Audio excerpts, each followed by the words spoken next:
Hey everyone, my name's Elise. Welcome back to another video. Today we got something a little bit different, a little bit random. As you can see, I'm not my usual self. I had a dono goal on my stream a few months ago to buy a Raye cosplay and play Striker while wearing a Raye cosplay. So I did it for locals today. The locals didn't go so amazingly. I went 1 and 2. It's what it is, honestly, at the end of the day. Like, it was really unfortunate what my losses were. But, you know, that's variance. It is what it is.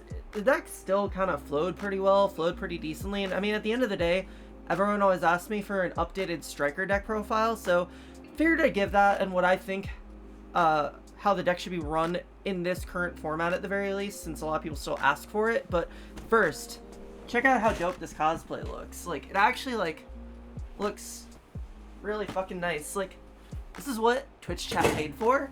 And it was actually worth it. It was only like $60, but it looks really fucking good. Like, seriously, it looks really fucking good.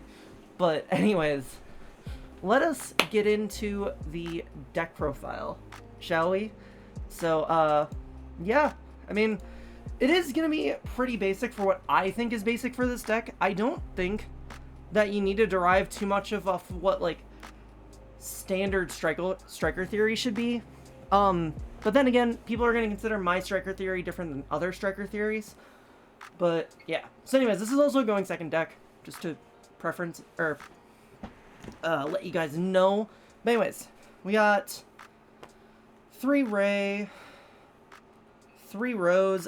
I know a lot of people still argue with me about the Rose thing, but, like, I still stand by, if you see a Striker monster, you're playing the game, which means you have a, like, 60% chance to win the game, or at least you get to play the game, which means you get to win the game. So, like, I don't know why you wouldn't play it, personally.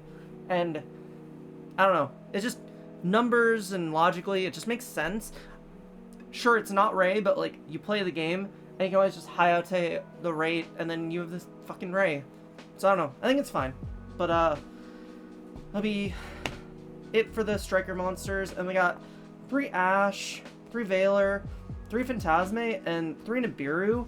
So we also play to go with this hand trap lineup, 3 Forbidden Droplets. That's one way we can easily get rid of, like, the Nibiru and the Phantasme.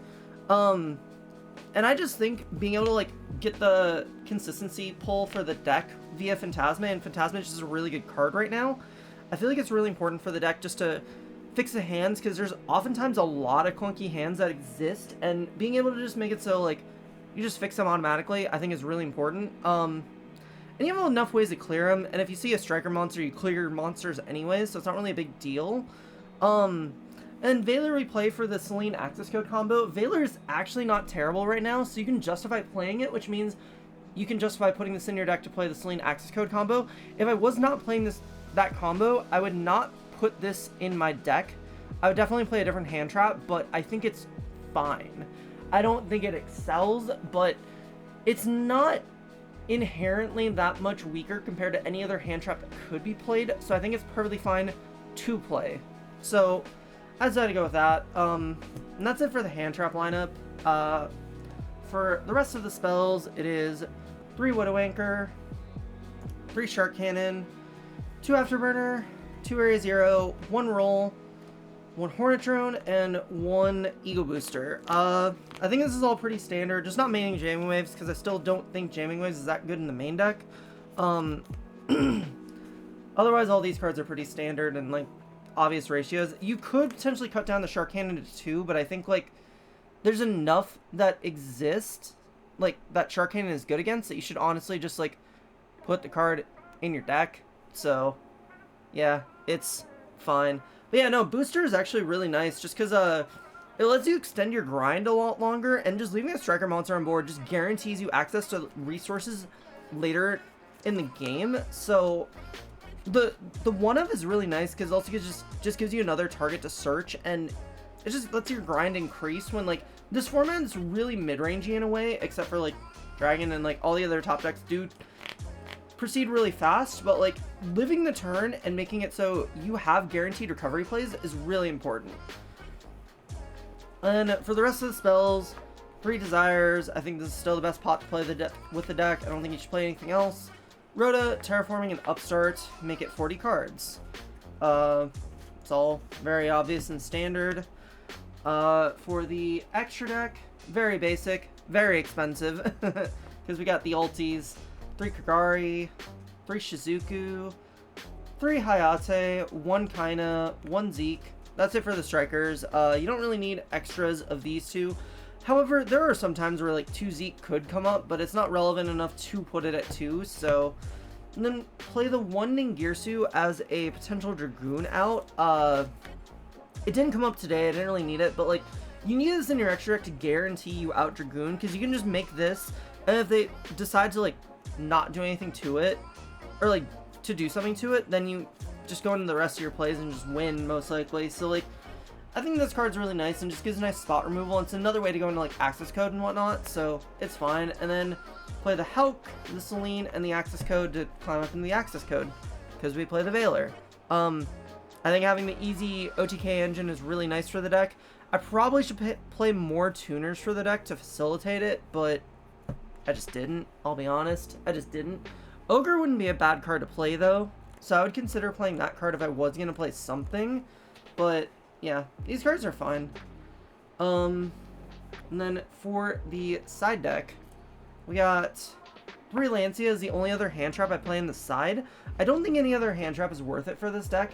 It still comes back to the same concept I've always said before, is that I don't like Droll in this deck. I don't like hand traps in this deck that make it so your grind, or like doesn't play with your grind.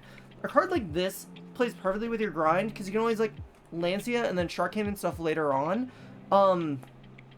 But with like Droll, they just still have all their resources and just go off on the next turn, and you don't do much to stop it because you don't have the power to put huge insane presence on the board. So I think like playing the Lancia is the best other hand trap to play. The only other hand trap I would consider otherwise is Ghost Ogre, but I think the side deck needed more stuff besides ways to beat combo. I think it needed a little more back row assistance and also cards to go first with, so I think just Lancia as the only hand trap is fine. Playing the 1 Pankratops, it's nice.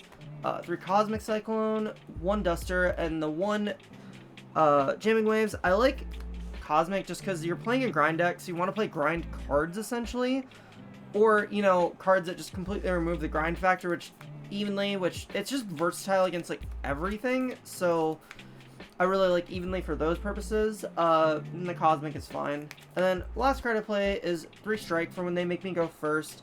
I think the Strike is fine. Plus, like, it's really good going second compared to, like, Judgment. So it just gives you more versatile, like, counter trap to play in your deck.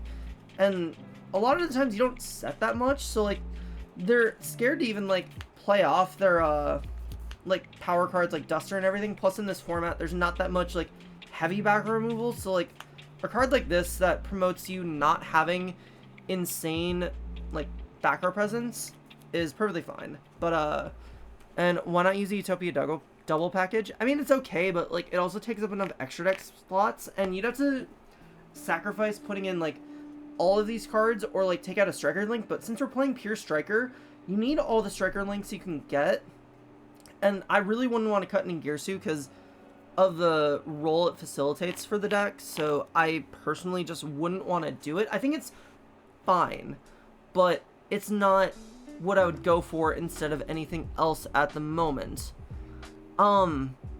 So, yeah, I don't know. But anyways, that is it for the deck list, so, thank you guys for watching. As always, make sure you guys check out the sponsors, good old Ophidian Accessories. Use code Ophidian5 for 5% off your entire purchase. They actually just put up a bunch of new mats on their website. They're really cool and worth checking out, especially if you're a Phantom Knight player. They're really awesome. And then shout out to TGG Gaming. Make sure you use code Elysium10 for 10% off your entire purchase there. Make sure you use my TCG player affiliate link down below in the description. Check out my Discord, check out my Twitter, check out my Twitch. Obviously, check out my Twitch. We do this live every Monday, Tuesday, and Friday. It's so much fun. I really enjoy it.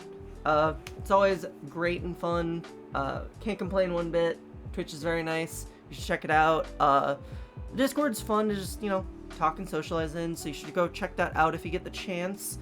And yeah, if you want to see me do this shit again, I'll probably run another dono incentive to make people make me do this again. So if you for some reason like seeing me be Raye, then go ahead.